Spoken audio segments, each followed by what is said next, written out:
May nagtanong, ang sabi niya, kailangan niya ba ng physical stock or on-hand stock?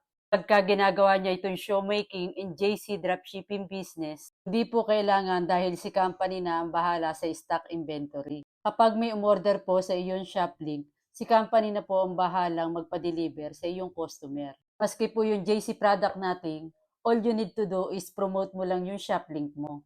To order yung customer mo, doon si company na ang bahalang makaka-receive ng order. Si company na rin ang bahala mag-collect ng payment. Si company na rin ang bahala magpa-deliver kay customer mo. Basta yung area ni customer mo ay delivery area ng shop link natin. Sa major cities and buong Metro Manila po yun. Eh what if kung yung nag-order is out of delivery area? Huwag kang mag-alala kasi meron po tayong mga food hub operators nationwide. Kanila po nating i-arrange yung mga order ni customer. So, hindi mo rin kailangan na may on-hand na stock. Food hub operator na ang magpapadeliver kay customer mo. Babayaran mo si food hub ng discounted.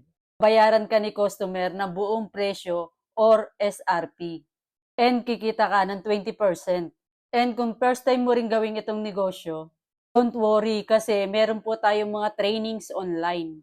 Available po yan kahit nasa abroad ka or kahit magkaiba yung time zone natin. Pwedeng-pwede ka pa rin matuto dito sa negosyo.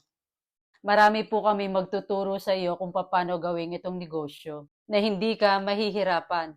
Isa po ako na mag-guide sa iyo. So kung interested ka, i-message mo po ako sa aking Facebook account para ma-assist kita at makapagsimula ka na dito. Napakagandang negosyo ng showmaking, house of franchise, and JC Dropshipping business.